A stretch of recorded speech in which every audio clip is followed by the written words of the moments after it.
샬롬 반갑습니다. 2월 27일 화요일 우리 함께 묵상할 말씀은 마태복음 17장 1절에서 13절입니다. 엿새 후에 예수께서 베드로와 야고보와 그 형제 요한을 데리시고 따로 높은 산에 올라가셨더니 그들 앞에서 변형되사 그 얼굴이 해같이 빛나며 옷이 빛과 같이 휘어졌더라. 그때에 모세와 엘리야가 예수와 더불어 말하는 것이 그들에게 보이거늘 베드로가 예수께 여쭈어 이르되 주여 우리가 여기 있는 것이 좋사오니 만일 주께서 원하시면 내가 여기서 초막셋을 짓되 하나는 주를 위하여 하나는 모세를 위하여 하나는 엘리야를 위하여 하리이다. 말할 때에 홀련히 빛난 구름이 그들을 덮으며 구름 속에서 소리가 나서 이르시되 이는 내 사랑하는 아들이요 내 기뻐하는 자니 너희는 그의 말을 들으라 하시는지라. 제자들이 듣고 엎드려 심히 두려워하니 예수께서 나와 그들에게 손을 대시며 이르시되 일어나라 두려워하지 말라 하시니 제자들이 눈을 들고 보매 오직 예수 외에는 아무도 보이지 아니하더라.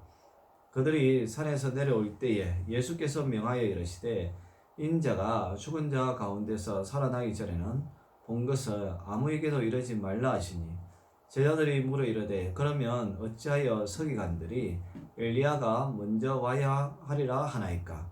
예수께서 대답하여 이르시되 엘리야가 과연 먼저 와서 모든 일을 회복하리라. 내가 너희에게 말하노니 엘리야가 이미 왔으되 사람들이 알지 못하고 임의로 대우하였도다. 인자도 이와 같이 그들에게 고난을 받으리라 하시니 그제서야 제자들이 예수께서 말씀하신 것이 세례 요한인 줄을 깨달으니라. 아멘. 예수님은 베드로와 야고보와 그 형제 요한을 데리고 따로 높은 산에 올라가신 적이 있습니다. 그 높은 산에 올라가셨을 때에 하나님께서 예수님을 변형시켜 주셔서 그 얼굴이 해같이 빛나고 또 옷이 빛과 같이 휘어졌더라 라고 이야기합니다. 다른 복음서에는 그 어떤 사람도 빨래를 해도 이만큼 희게 할 수 없을 만큼 희고 깨끗했다라는 표현이 나와 있습니다. 예수님께서 이 변형되시는 이 사건을 통하여 예수님은 참된 하나님의 아들이라는 것, 예수님은 참 인간이자 참신이라는 것을 보여주는 하나의 상징이라고도 보일 수가 있습니다. 예수님만 그렇게 변형된 것이 아니라 그때 예수님이 모세와 엘리야와 같이 서로 대화하는 그러한 장면이 나옵니다. 이것을 베드로가 보았을 때에 정말 이 정신이 혼미하고 또한 그 모습을 보면서 정말 여기가 천국이구나 착각을 했습니다. 그래서 예수님에게 여기에 초막셋을 제가 짓고 싶습니다. 하나는 주님을 위하여서, 하나는 엘리야를 위하여, 하나는 모세를 위하여. 그럼 베드로가 거기에서 이 세 분을 갖다가 섬기면서 평생 살겠다라는 그런 고백일 수도 있습니다.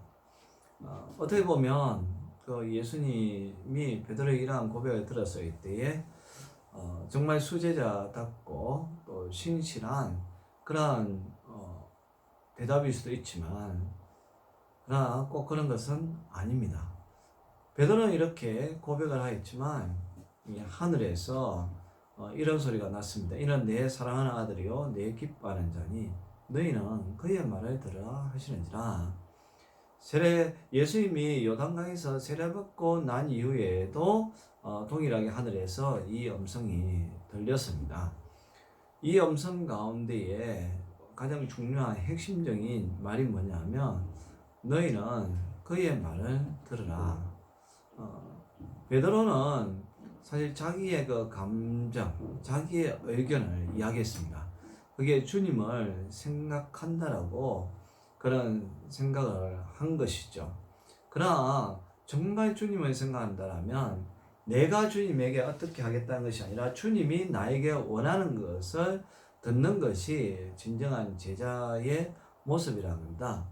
그래서 하나님께서 이는 내 사랑하는 아들이요 내 기뻐하는 자니까 너희는 그의 말을 들으라.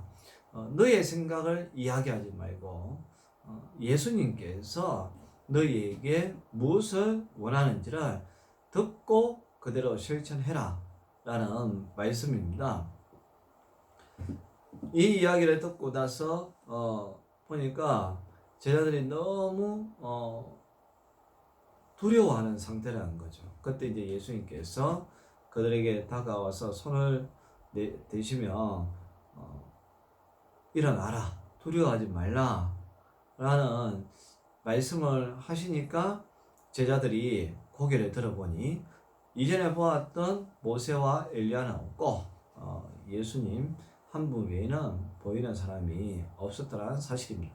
여러분 또 여기에 아주 중요한 핵심이 들어있습니다.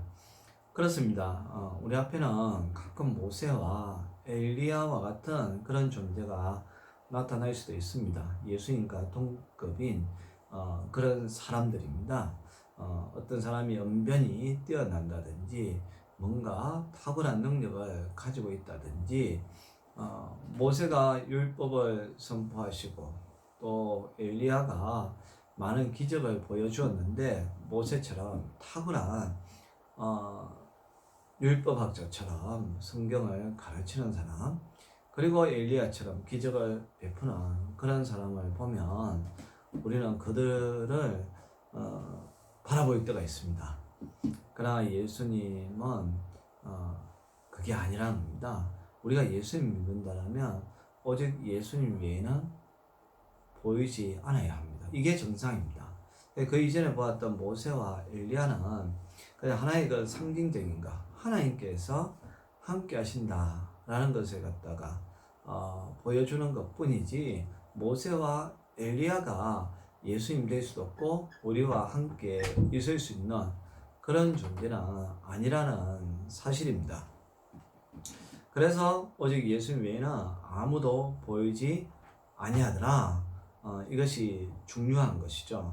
우리도 오직 주님 외에는 보이면 안 되는 것입니다. 오직 주만 바라보면서 살아가야 한다는 것이죠.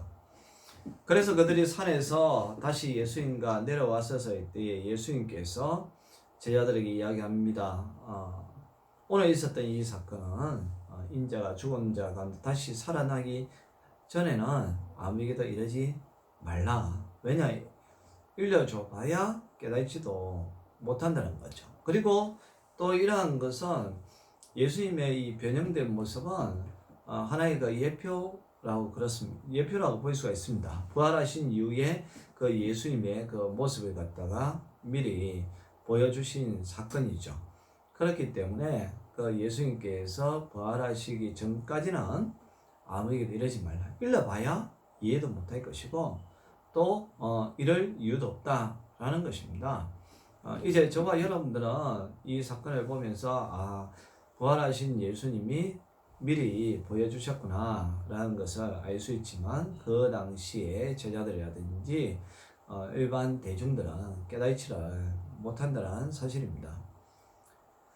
그때 이제 제자들이 예수님에게 물어봅니다. 그러면 어찌하여 저희가 엘리야가 먼저 와야 하리라 하나이까? 엘리야는 이미 먼저 왔다라고 예수님께서 이야기를 했습니다. 그런데 사람들이 알지 못하고 임의로 대우했다. 그게 이제 이 말하고 지금 서로 연결이 되는 거죠. 그러니까 예수님께서 부활하신 이후에 이런 모습이 될 거라는 것을 이야기해봐야 사람들은 알지 못한단 말이에요. 그러니까 예수님은 더 나아가서 엘리야를 임의로 대했다. 근데 이 엘리야가 누구냐? 나중에 보면 세례 요한이라고 또 제자들이 깨달았는데 세례 요한을 사람들이 임의로 대우하고 결국은 감옥에 가두어서 이제 헤롯이 살로메의 그 요청에 의해서 세례 요한을 갖다가 목을 쳐서 이제 죽이는 그렇게 이제 대우했듯이 예수님도 그런 고난을 받게 될 것이다. 그래서 사람들이 깨닫지 못하니까 예수님을 박해하고 십자가에 못 박아 죽인다는 거죠. 그러나 예수님은 그런 상황에서 3일 만에 부활을 해가지고 변화산에서 변화된 것처럼 그 영광스러운 모습으로 나타나게 된다는 사실입니다. 오늘 이 말씀을 우리가 묵상하면서 우리가 기억해야 할 것은 우리는 오직 예수님의 말씀을 들어야 된다. 그리고 예수님만 바라보아야 한다. 그리고 또 우리가 이 땅에서 경험하는 것은 온전한 게 아니다. 변화산에서의 예수님도 온전한 건 아니고 부활에 대한 예표이듯이 우리도 이 땅에서의 인생은 온전한 게 없다. 그러나 우리가 늘 하나님의 은혜와 기적을 체험하면서 살아가야 되는 것이고, 그리고 우리는 비록 모세와 엘리야와 같은 존재라 할지라도 그런 사람의 시선을 두는 것이 아니라 오직 주님 바라보면서 살아가야 된다는 것. 오늘 하루도 저와 여러분들이 많은 사람들을 만날 것이고 많은 일들을 겪겠지만 그 가운데서 오직 주님만 바라보고 나아가는 믿음의 사람들, 참된 제자들이 될 수 있기를 주님의 이름으로 축원합니다.